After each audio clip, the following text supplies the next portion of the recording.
Hello and welcome back to the Student StarCraft AI tournament. My name is Shonko from makingcomputerdothings.com and I will be your host today. And the first matchup of the day is Haupan or Halo versus Locutus on a Moonglaive. I almost said Jade because it is a similar set, but it is the map is called Moonglaive apparently. So as usual, I will be going by recent updates of these gentlebots, and Halo was the most recently updated. So there is some scouting going on from Locutus's part. Halo is a little bit late with that, but there is not much to scout anyway, so it is quite okay. And going to the right place at once. I think this is a 3-player map, so there is not much margin for error anyway, and starting to kill this pylon, not really contested. I don't know, maybe it can kill that pylon. We saw that happening in the past, maybe during this broadcast even, and the first zealot is out from Locutus. That's quite a dangerous time. Oh, but that zealot is not moving out even though we have scouting. Halo taking the expansion, I think a few zealots could do a lot of damage here, and Locutus is seeing the base, the scouting is there, so I don't know why it is not engaging. We have 4 zealots, the time of attack is now and the window of opportunity is closing as the first marine is on into production already, and we have a bunker indeed, but we actually didn't have a marine, so still no army from Haupan. Nice walling off, although the wall is incomplete at the moment, but it will be complete eventually. And this not SCV but probe is just not touched. It is left to its scouting desires. In the meantime, army is gathering.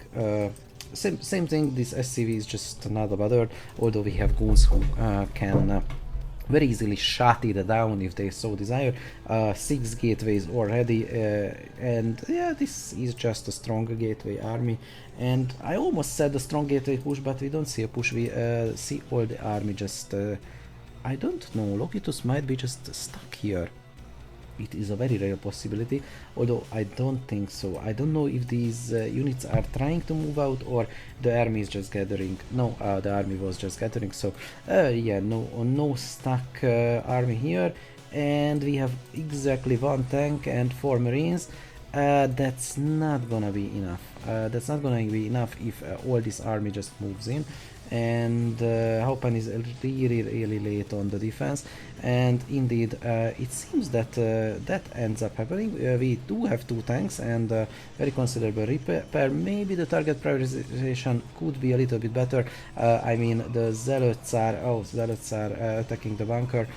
That's not the best. 3rd tank on the high ground, and this defense will hold, and I think that was Locutus's game to lose. A little bit better target prioritization, maybe shutting down more SCVs, although I don't really know. This was very beneficial to Halo, I think, because relatively few units were lost. Well, 2 or I think, yeah, 2 tanks, maybe a few SCVs, and that's it. Meanwhile, Locutus lost at least half of his army, and Haupan is just ahead, taking the 3rd base. This is not scouted yet from Locutus, so yeah, getting ahead. And the economy is much better, like almost 50 workers versus 33. Oh, but what is this? 2 goons kill the tank, but there are more where it came from. Although we do have 3 factories actually, 2 factories that can make tanks. So tank supply is or tank production is I think ensured. Some spider mines which can be microed down, as we can see here, and indeed that ends up happening, although not every case. 1 goon, I think you need 2 goons at least to micro down a spider mine. And oops, tank from the high ground just sees that, and another. Oh, I think that spider mine hit 1 goon. But yeah, Haupan is just getting ahead and ahead. 3rd base from Locutus as well, so this is far from over. And yeah, these tanks are not properly screened. Well, By not properly, I mean not at all. Although on the left side we do have this minefield, on the right side we have exactly nothing, just a few vultures. Will that be enough? Excellent goon micro here, although the goons are not engaging and the tanks are able to take some pot shots. And Locutus is, oh, that's a really nice concave, by the way. Locutus is forced more and more back. Oh, breaking the nice concave, although that might be a good choice here. Vultures very nicely not engaging, and now going in for the kill, and Locutus is just going for the throat, killing all the tanks except one. Oh, but the mines, mines kill a lot of goons, basically all of them, and the minefield saves the day. And I think at one point one mine killed like 5 goons, so yeah, that was a very wise precaution from Haupan to just blanket the base in mines, and he is yet again ahead in the push. So Locutus has not many more places where he can retreat to, and now Observer enters the mix a little bit too late, I'm afraid. Although this game is not over yet. Oh, and I just now realized that I forgot to add the overlay, so you can see the timer exactly in the next game that will be not there. So a little bit spoilers there, but hey, we all make mistakes, and in that case, yeah, I think pretty much the same thing will play out, although I don't see the observer. We have 0 anti-air, so it probably wasn't shut down though. Oh no, there is it. And yeah, Haupan just taking the map, nice diagonal push here, just taking the lower part, or rather keeping the lower part in control.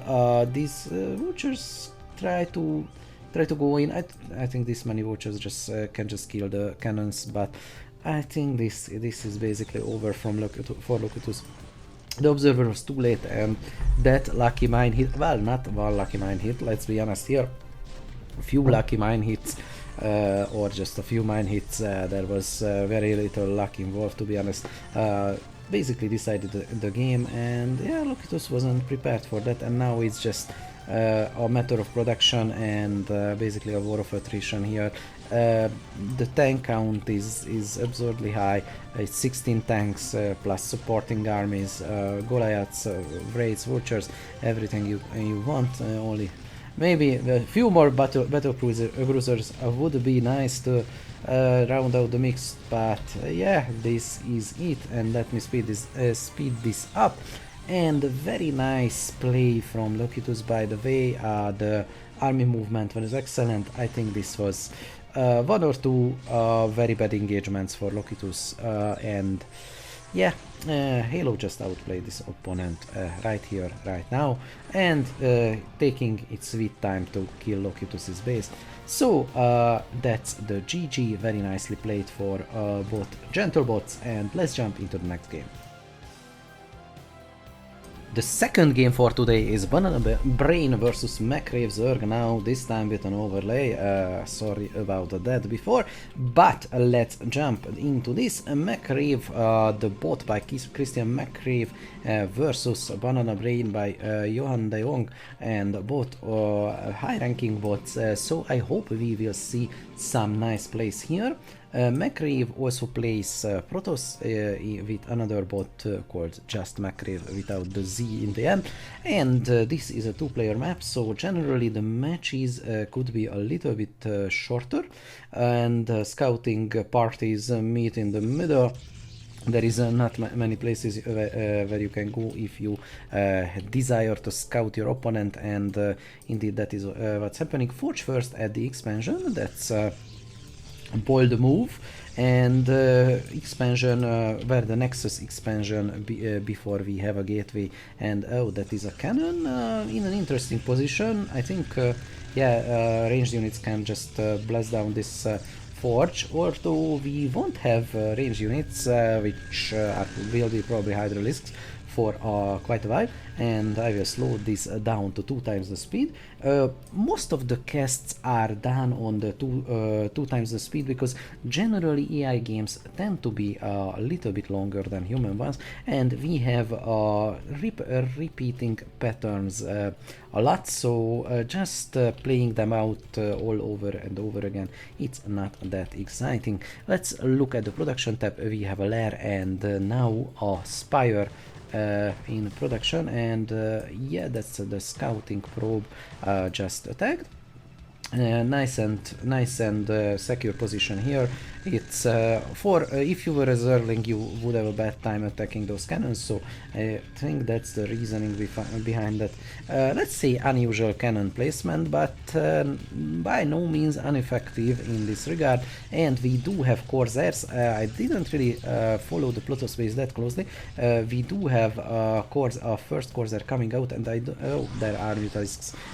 So I was gonna say I don't think that will be effective, because we saw the Spire earlier. Nice map control by Macrave. We have one early warning Zerling here, and the Mutalisk starting to just harass the things here. Although maybe you shouldn't start at the cannons, because quite a lot of unprotected buildings and or units here in the Protoss base of Banana Brain.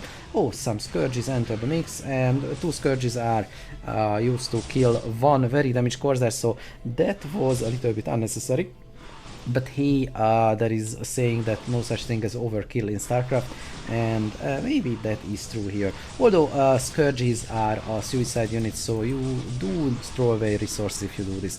But let's not overanalyze that any further. The not Zerglings but Mutalisks enter the base. There is a Dark Templar out, but I don't know what they are doing, because yeah, they should be on the other side of the map killing workers. Yet they are not, and a lot of probes are getting lost, and basically Banana Brain is not doing too much. There are Corsairs, and finally there is some cannon coverage, but I think this cannon will not cover the entire mineral line. But even if it does, it's still beneficial to just yeah, it's just not covering all the mineral line anyway, but even if it does, one cannon will not blast down this many, which is 9 Mutalisks that quick. So the damage is done, and Macrave is way ahead, although not in workers, interestingly enough. We have 3 bases from Macrave. Macrave, please make some workers, you really need them. You're really behind economically if you keep this up, or will be if you keep this up. Some creep colony is not mutated, because yeah, floating the possibility of a creep or a spore colony, although sunken or spore colony I mean, although we don't have an evolution chamber, so they can only be sunkens. Regardless, not spending the money right until the point that you need it is a good strategy, and I think Banana Brain might just recover here, because yeah, Macrave is, while quite ahead and having 3 bases is very nice, Macrave is not that great economy wise. The number of workers, even with this decimation of them, is quite almost double or that of Macrave's, and this is just 2 bases, but it's not that important. And these Sunkens defend natural nicely, although the Zealots quite wisely target down the workers. Well, that's not strictly true, but they do kill a few workers, and now Macrave is morphing more finally. I think maybe Macrave just didn't have the larva to do that. That's a very real possibility. Yeah, there are 3 larvae, so larva, we have money. Yeah, Macrave is very focused on the offensive, and the early Mutalisk push wide did a lot of damage, is just faltering. Now goons are out, and goons beat Mutalisks quite effectively. So we still have the mobility advantage. Is that a cannon? No, that's not a cannon.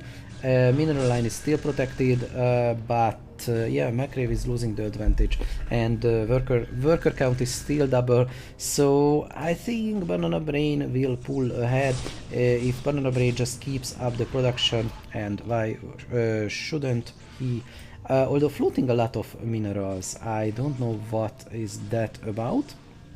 and I observed that, oh, now it is spending. Maybe it was just floated for goon production, and now we have to guess for that, and yeah, that's a very likely outcome.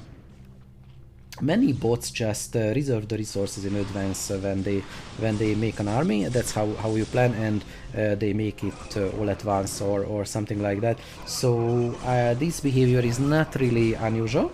Focusing down the workers again quite nicely, because Macrave is still behind on workers, and now we have a Dark Templar somewhere. I heard the Dark Templar just slashing stuff, but where is the Dark Templar? Ah, probably dead.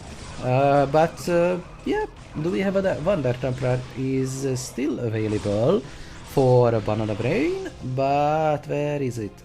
So now the tides are turning, and Banana Brain is sending units across the map, and this natural is getting sieged heavily, and we lost one or two sunken colonies, one for sure. I think there was a second that was lost, I'm not entirely sure, and yeah, that's Macrave is starting to fall behind. Again, the worker advantage is huge. Oh, nice spot. The Mutalisk found a spot to harass, but harassing is not winning, and well, Banana Brain can just outproduce the Zerg at this point.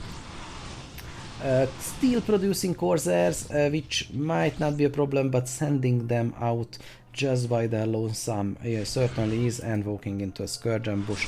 Yeah, that's not a wise usage of these Corsair boys, and I doubt they achieve pretty much of anything. So this match is becoming interesting, as this is kind of an ineffective tug of war. Yeah, 2 Corsairs now. I think that's the whole amount of Corsairs. No new bases, no expansions for either player, and actually Banana Brain is getting low on minerals here. Very low. The main is very low. Natural is getting low, and the same is not true for Macrave. So that tells me that Macrave maybe used his early units a little bit more effectively, but there is the Zealot train, and there are no breaks on the Zealot train. I don't see how Macrave can block this. I literally see no way. Maybe with lurkers, but we don't have lurkers yet. We don't have lurker respect. Oh, we do have lurker respect. I stand corrected. But there is detection, and there are a crap load of zealots in your base. So yeah, zealots. Let's see it. The upgrades. We don't have any upgrades though. Leg speed, that counts, but no +1 for the zealots. And 2 lurkers at the ramp. 2 lurkers, yeah, hold the Protoss army for now, but actually Macrave didn't. Macrave is not that bad, in a bad position. The worker count is still very low, that needs to be said, but there are only a few defensive buildings and 1 extractor lost, so Macrave is okay-ish.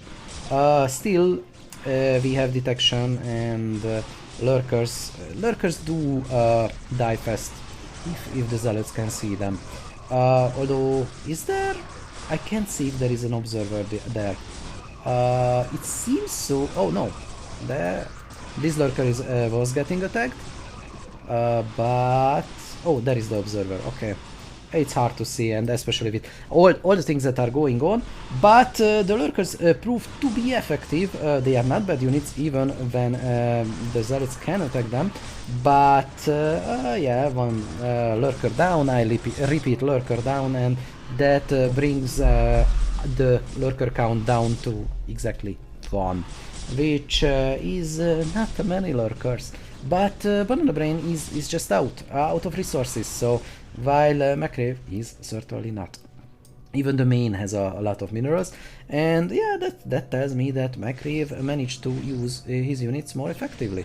Well done, Macrave, but this match is not over. Let's not count our chickens before they hatch, as they say. Probably I never said that before in my life ever. So let's refrain from chicken-related phrases in the future. And yeah, McCrave taking back the map with 32 workers. The worker difference is not that great now. The lurker difference is great though. Lurkers out on the map. Observer coverage is nice. Observer is almost always where it needs to be, but yeah, Banana Brain is just out of resources, and that means no replacement for any units lost. And we all know where this is going, or how this usually goes. The army is 6 goons and 1 zealot versus, well, the Zerg army. So yeah, I think this is a matter of time only.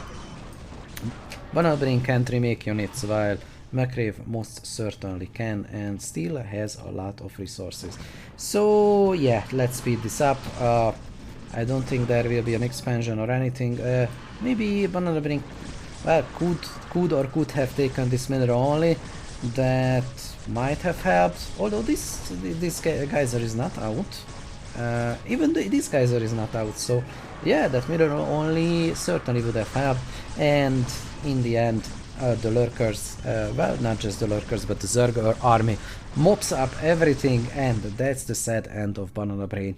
Really great match, really was not determined right up until the point the resources were out. So this is what we like to see. Very exciting. Well done for both authors, and let's jump into the next game.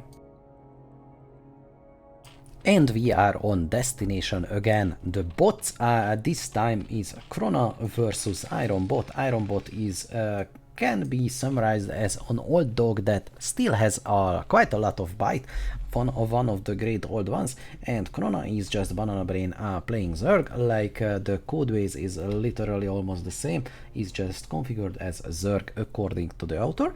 So that's quite interesting. I think, oops, sorry. I think that's always interesting to see, and I am quite curious about the technical details behind every bot, each and every bot, so I can provide better information for your viewing experience. But not everyone is a coder, and some people just want to watch the game, so let's do just that. Nice walling off by Ironbot, no walls or anything of that sort for Krona, just extractor first, then spawning pool, and then not Nexus hatchery. Why am I confusing all the units today? I do not know, but still that remains the fact that this is a hatchery and the first 6 Zerglings are on the way, but this wall is link tight for sure, and we have 2 Marines just holding the line, so no push can get in at this stage of the game, although these Marines should really fire their weapons, I believe. A pacifist Marine is a dead Marine in the universe of StarCraft, that I'm quite sure of. Meanwhile, we get the Lairdan and the Spire on the way, so Mutalisk Harass is very likely and should be very effective at this stage of the game. We barely have 2 Marines, and we have Spinny stuff upgrading, and few vultures are on the warpath, upgrading the spider mines and vulture speed. So this is a very vulture focused turn right here, right now, and that's probably will do a lot of damage here. Oh no, you should have just run in, although that you can't know that, you don't know how many Mutaliks there are, but just suiciding these vultures in, and oh well, a run by is basically in effect. But basically running these vultures in and throwing away their very spinny lives is, yeah, what you need to do. Every worker killed now is just quite a good return on your investment in regards of purchasing your vulture.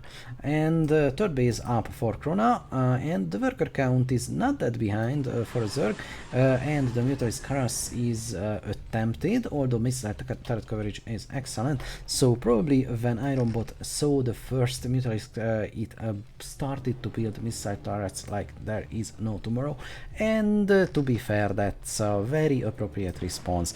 And vultures not doing too much, to be honest. It would be always nice to see the kill count of certain units, and oh, that's a stack vulture.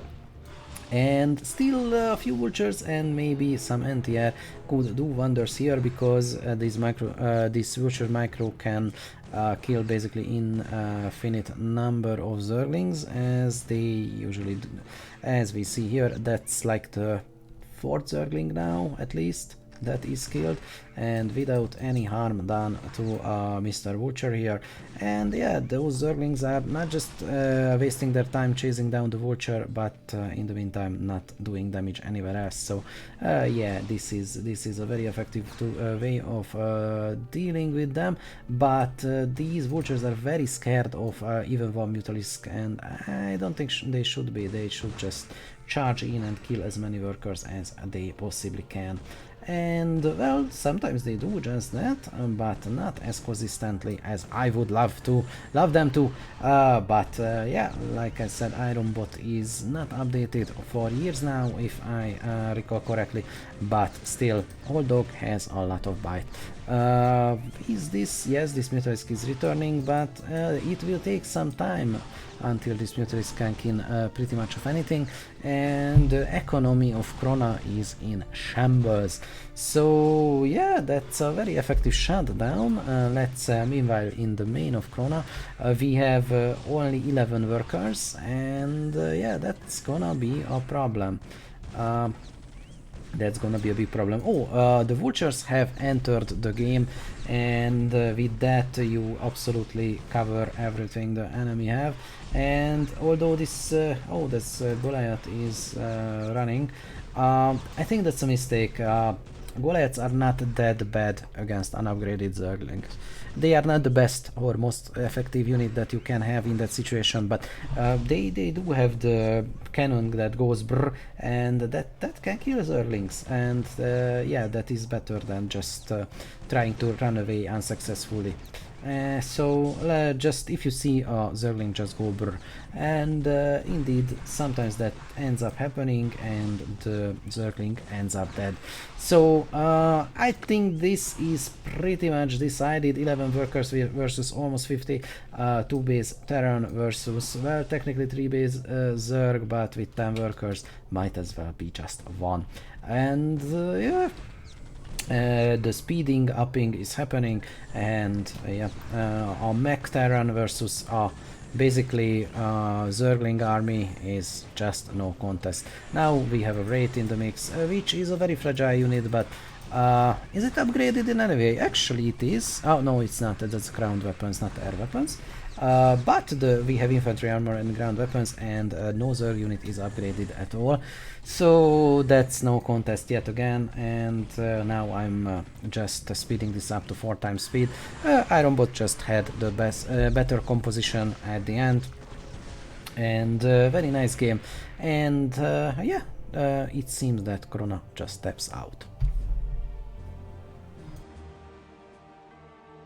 It is Delingvery versus Queso Bot, and Queso Bot is a new kid on the block, a university bot by the University of Bratislava, and it has come a long way in a short while, so I'm very curious to see what it can do. And Delingvery is, well, as the name suggests, it's a very simple Zerg bot, although not the worst one if you ask me.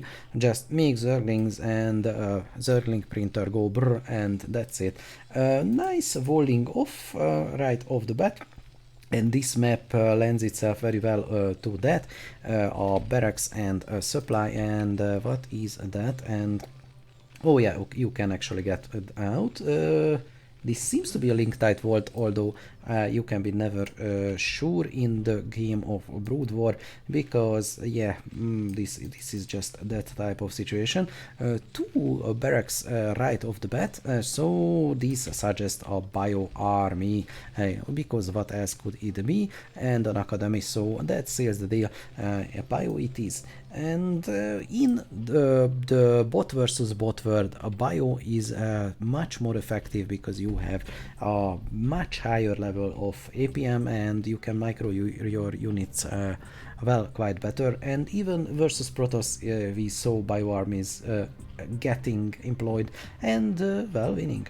So natural expansion for Delingvery. I think Delingvery just collecting a very large amount of Zerglings, then moving into the enemy base, not bothering with one or two sending one or two Zerglings into the fray, and that's a wise move.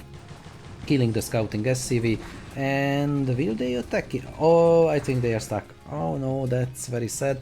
Although the bio army is not capitalizing on that, I think you can shoot that, or maybe from the high ground.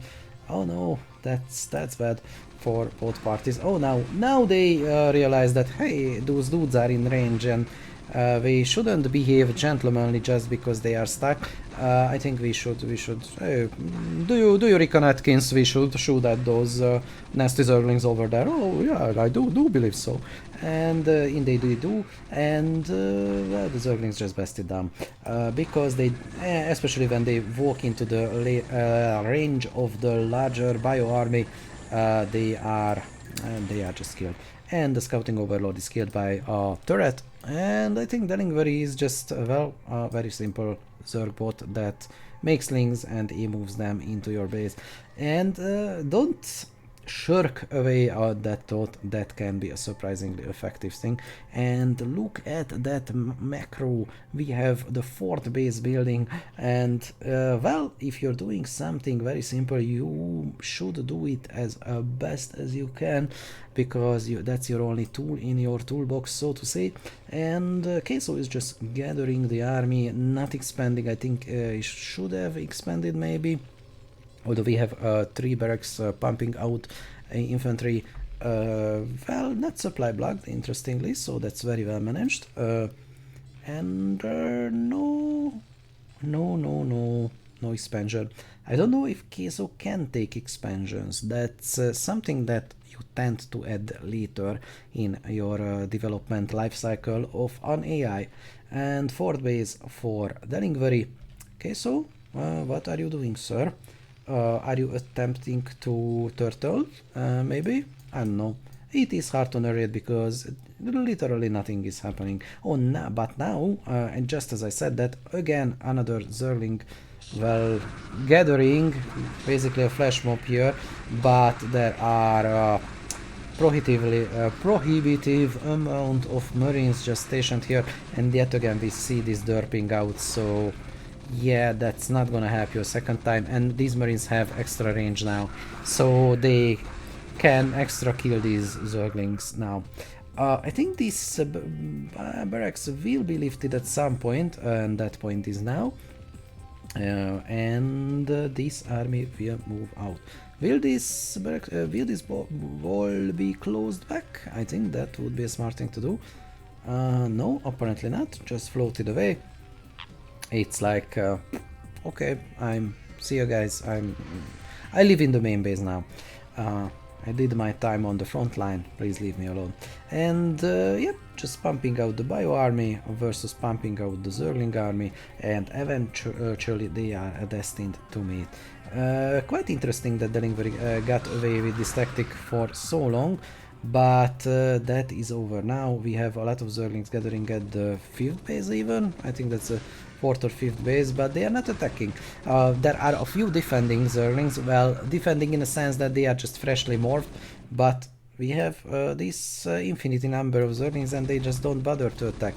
Mr. Delingvery, maybe you should allocate some resources to defending your base, or well, having any kind of defense logic. And having the such a basic build order ensures that you can restart very easily. I mean, there is a spawning pool that is crucial, but you need a spawning pool basically. You don't even need an extractor after a certain point.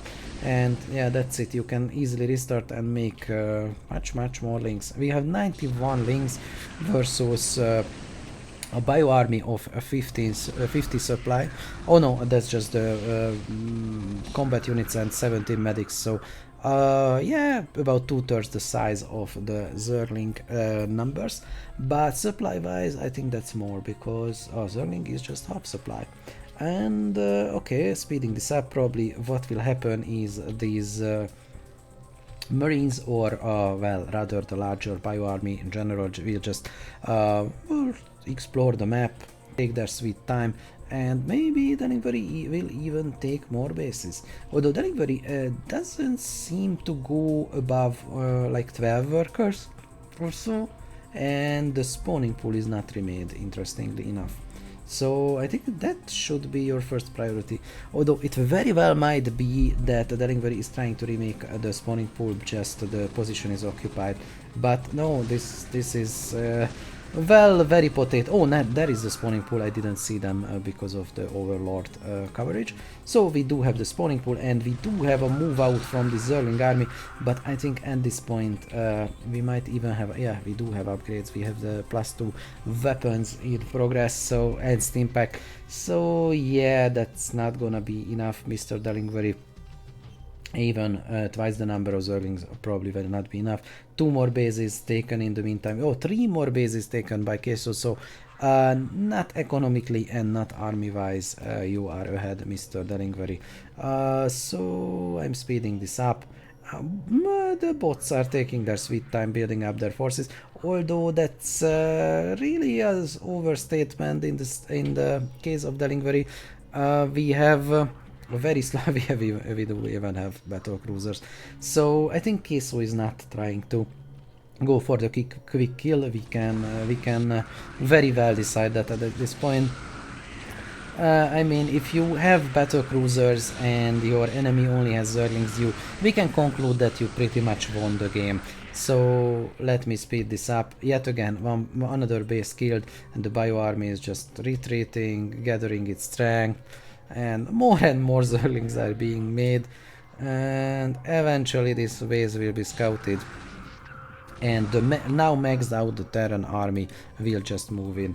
And yeah, any minute now, and the minute is now. I wonder if they discover this base. Well, they do, but I'm not sure that wasn't by accident. Well, that was quite potato, but still a very good job, Queso, and slightly less good job Delivery, but still a good match nonetheless. So up next it's Zerg versus Florian Isho, and the map is Taucross. So the Protoss player on the top right corner, and Styx is characterized as in the description as turtles all the way down. So let's see what that turtling is about.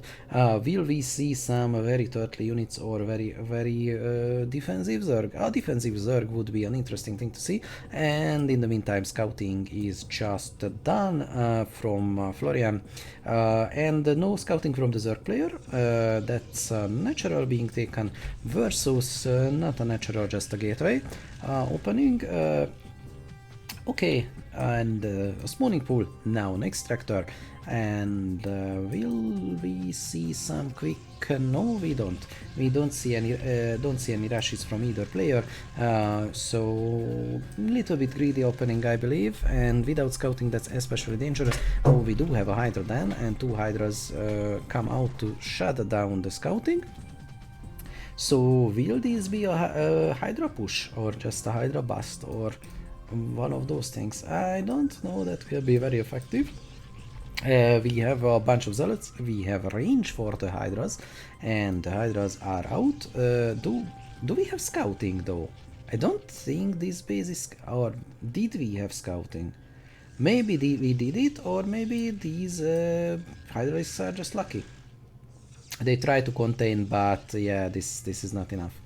I don't think that's seriously enough. And yeah, one goon down. That's nicely done. And with a little bit of kiting, these Hydras can do a lot of damage. Do we have, you know, we can't have like speed just yet. I don't think so. No, we don't. So maybe the Hydras can kite a little bit effectively, although we don't have Hydra speed. Oh, we do have Hydra speed. We did have Hydra speed in the meantime. So I think the Hydras are faster at this moment. Yeah, indeed they are. So they can kite the Zealots for a while, but eventually probably the leg speed upgrade will be done and the advantage will be over, and still they take some hits, but nice micro and nice concave on the Protoss army. I think yeah, the Protoss player is in a bad situation, and we have a grand total of 1 cannons. Probably that's a second one. No, that's it's not even a cannon. What are you doing, Mr. Protoss? Just make cannons.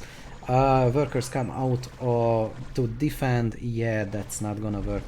This many Hydras can speed down all your workers quite easily, and that's without even kiting. And yeah, versus ranged units, our worker pool is considerably less effective. Interestingly, Styx is targeting the workers, taking some losses in the meantime, but there is only one zealot that is killing your Hydras. You can take it, you can... Yeah, that's a wise decision, I think. And now they actually try to kill the zealots. Well, the side effect is that the attack is repelled for a short while at least. And do we have any extra? No, it is just Hydras all the way down. But Hydra pressure is enough. We have 5 workers, and those 5 workers come out to defend. Yeah, that's a mistake. That is a very big mistake, and you quite literally will have no workers at this pace. And yeah, 3 workers, but they come out to defend. No, you should mine. Although Florian is just not spending its money. I mean, we have 300, now 200. Yeah, this is probably a hard-coded build order, and instead of making zealots or cannons, is just trying to take this expansion or something. Yeah, no workers left, basically no resources even, and the new Hydras are just streaming in. Oh, well, alright, that was a quick and decisive Hydra push, and yeah, not much left to say. GG to both authors, and Styx wins this. So up next it's Styx Zerg versus Florian Isho, and the map is Tau Cross. So the Protoss player on the top right corner, and Styx is characterized as in the description as turtles all the way down. So let's see what that turtling is about. Will we see some very turtle units or very defensive Zerg? A defensive Zerg would be an interesting thing to see, and in the meantime scouting is just done from Florian, and no scouting from the Zerg player. That's natural being taken versus not a natural, just a gateway opening. Okay, and a spawning pool, now an extractor, and will we see some quick? No, we don't see any rushes from either player, so little bit greedy opening, I believe, and without scouting that's especially dangerous. Oh, we do have a Hydra then, and 2 Hydras come out to shut down the scouting. So will this be a Hydra push or just a Hydra bust or one of those things? I don't know, that will be very effective. We have a bunch of zealots, we have range for the Hydras, and the Hydras are out. Do we have scouting though? I don't think this base is... or did we have scouting? Maybe we did it, or maybe these Hydras are just lucky. They try to contain, but yeah, this is not enough. I don't think that's seriously enough. And yeah, one goon down. That's nicely done. And with a little bit of kiting, these Hydras can do a lot of damage. Do we have, you know, we can't have like speed just yet? I don't think so. No, we don't. So maybe the Hydras can kite a little bit effectively, although we don't have Hydra speed. Oh, we do have Hydra speed. We did have Hydra speed in the meantime. So I think the Hydras are faster at this moment. Yeah, indeed they are.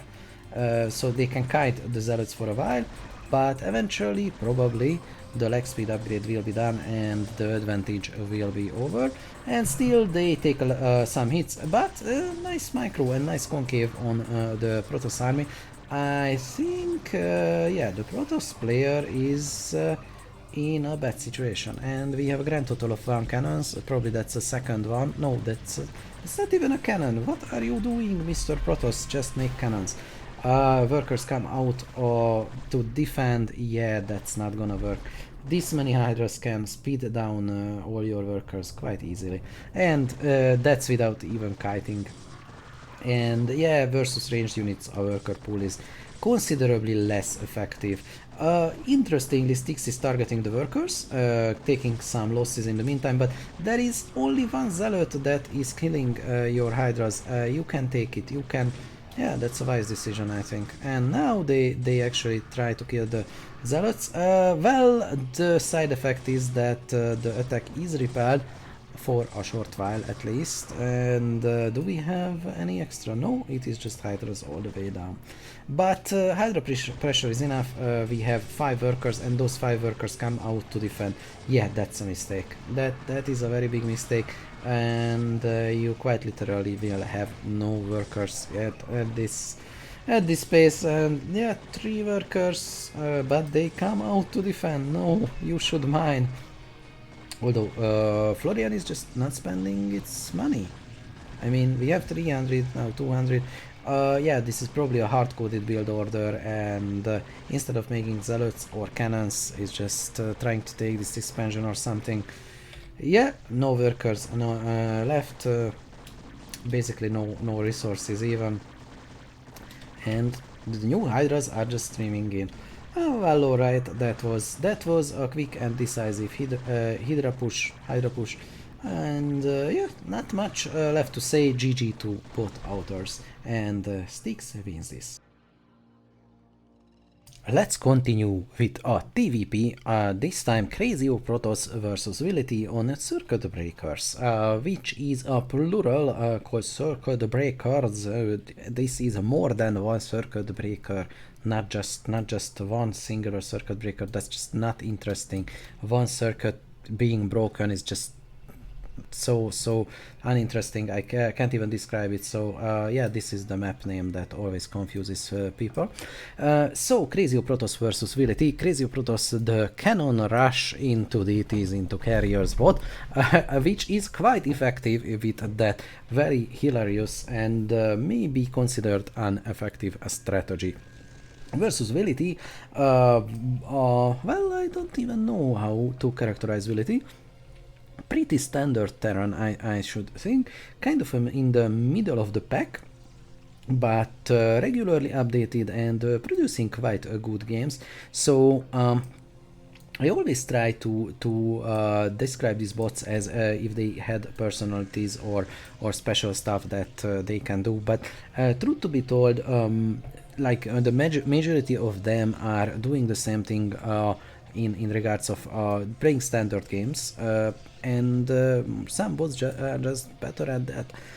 But that's not to say that it is not a great effort and achievement making any of these bots, and well, both of these are good example of very good craftsmanship and a lot of labor of love put into this. I don't know where I was going with this, but yeah, this will be an interesting matchup regardless. So I also recently interviewed the author of Vility on the Undermine podcast, which is a podcast all about the Brood War AI development, and many of the authors of these bots that you see here are present, and I hope many more will be in the future.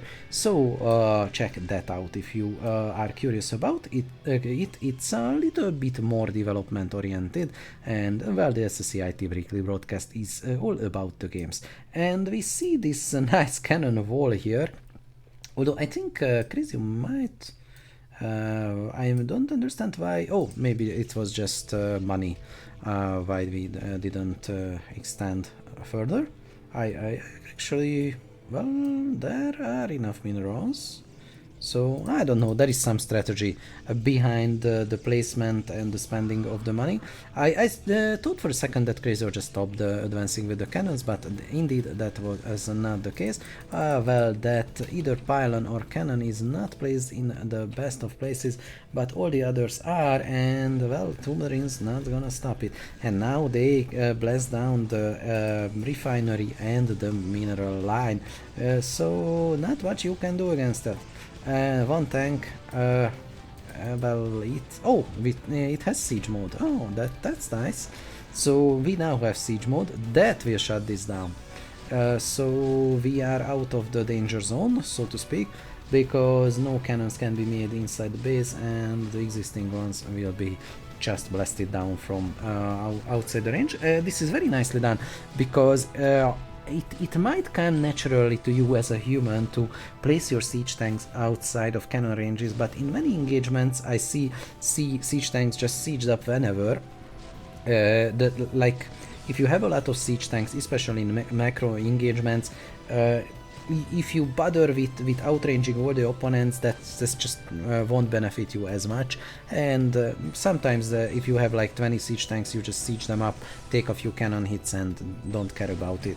But yeah, if you're a bot, you can keep the range into, or take the range into account in every sieging and sieging, to be honest. And it is nice that it was done. So the cannon rush is over. The next step is the Dark Templars, and I feel that Vility is ill-equipped to deal with that. We do have a scanner, quite low on energy. I don't see an engineering bay. There might be one, but no, that's an armor. Oh, we don't have an engineering bay. That's gonna be a problem. But we do have a starport, and maybe we will see science vessels. It is not out of the questions, although do we have? No, we don't have Dark Templars just yet. So this remains to be seen. Regardless, Vility is still on the defensive, more or less, although nicely mining up the base, so that will help. And that's just an unpowered cannon sitting there all by its lonesome. So I'm waiting for the Dark Templars. Oh, 3 Dark Templars are already out. These mines can do a little bit of damage. Oh, second comset station. Yeah, I think Vility will be fine here. And the science facilities, so we will see science vessels anytime now. No, we actually see a ghost and dropship. Oh, what is happening? Well, and carriers. This game is getting crazy. In regard of carriers, we don't have lockdown just yet, and we don't have it in progress. Oh, that's nice. I mean, the scan is nice, and maybe throwing away of oh, maybe not. Forget I said anything. Oh, that was a bad time to unsiege, and maybe Crazio is just baiting out scans. I don't think so. I don't think Crazio is just Crazio's Dark Templar micro is that sophisticated. I mean, admittedly, this is more of a meme bot than anything, so I don't think that much effort went into it. Regardless, that can be true, and it indeed functioned that way. And the Dark Templars just find the expansion and slaughter the workers there. Oh, very nicely closing in on the tanks. 2 tanks down, and no, the 3rd tank is not down.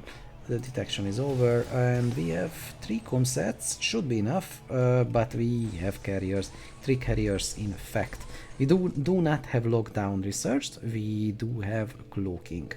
So that's gonna be interesting. And well, not much empty air. We do have an armory and a lot of factories, so upon spotting the carriers, maybe enough Goliaths can be made, and probably that will happen. Yeah, some Goliaths are starting to get made. Vility kind of low on the money.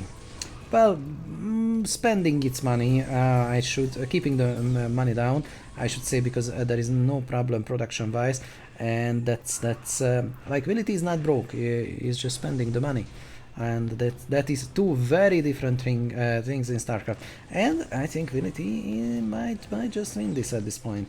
It is not over, it is very far from over, and Crazio, oh, Crazio has actually a lot of bases, or Crazio Protoss, and yeah, we have a lot of Goliaths as well. Oh, and we have lockdown now, so that's very nice that you research lockdown, and I want to see a lockdown. Come on, Mr. Ghost. And we do have the energy for it, I think. No lockdown so far. Carriers are the prime target for lockdown. It's like the highest value unit you can efficiently lock down, or well, you can lock down, period. Yeah, Vility is just moving in with a gajillion tanks and taking its sweet time to kill the everything. Nicely focus firing individual interceptors. That is good. That is very good. It takes five unupgraded Goliath hits to kill one interceptor, and if you don't manage to do that, the interceptor will return and heal up. And I think the interceptor count is kept low intentionally, and it is debatable which is the better tactic, killing the interceptors or killing the carrier. Generally, if you kill the carrier, then you will kill the interceptor, so that might be the better one. I feel that Vility desperately needs to up its economy, because Vility is just seemingly not producing enough. At least that's my impression. The carrier count is rapidly rising. Well, maybe it's my impression because Vility's army is all over the place, but I don't know, the supply count is pretty much equal, and now this will boil down to picking your battles and picking good engagements, and in that regard Crazio is a little bit ahead and still producing carriers. We have 12 now, that's a very dangerous number. At some point you reach a critical mass with carriers and become unstoppable if there is no serious cheese involved, like lockdown, wink wink, and there is no lockdown present. Do we even have ghosts? Oh, we do have 3 ghosts in the mix. We do have ghost energy, so where is your lockdown? Oh, there is the lockdown, very nice. That's one carrier out of commission, and very soon will be very dead. And yeah, lockdown is a good ability to have. But carriers are very tanky. They have 4 armor, and nothing in the game has 4 armor, 4 base armor besides carriers. So they are very durable units, and they are flying. So you need to outmaneuver them as well. I think Crazio is not picking the engagements or not taking the engagements very well, and we have a crap load of Goliaths. So yeah, I don't know. When I saw the carrier count, I kind of would have bet on Crazio, but now I'm not so sure. The engagements favor Vility.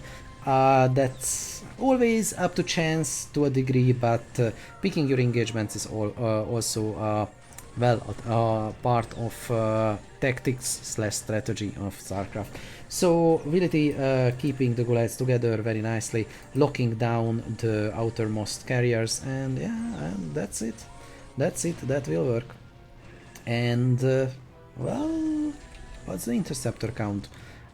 We have 12 Goliaths and 60. That means like 5 interceptors per not Goliaths but carriers. 5 interceptors per carrier. That tells me that Crazio is maybe just does not have the money to support the carrier army. And we have 1 mining base left. Well, I do not count this. Yeah, indeed, Crazio is just bankrupt. Not able to support this many carriers. Yeah, the big downside of the carriers that they are basically run on money. So yeah, and even these missile turrets now can probably defend from the carriers. Moving to the edge of the map, so the Goliaths can't really target them, but to be honest, they don't need to at this point.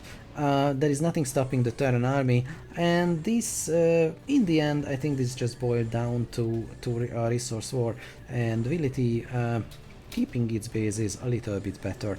So very nicely done for both players. I think the carrier engagement could use some refining, although as we always see from one game, it is really hard to decide. One game does not tell you anything about one bot or even one matchup.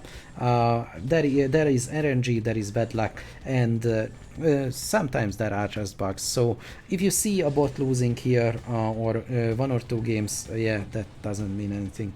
I mean, even the top human players have like 60 to 70% win rate. So just keep that in mind. The win rate is the most telling metric. And while this plays out, I'm gonna speed this up. I'd like to thank you for watching the broadcast. Next time it will be probably Nightcat's turn to have the broadcast, although we don't know for sure. And if you want to play against these bots, you can do so. Many of them in the StarCraft Human and AI League, or SCHNAIL for short.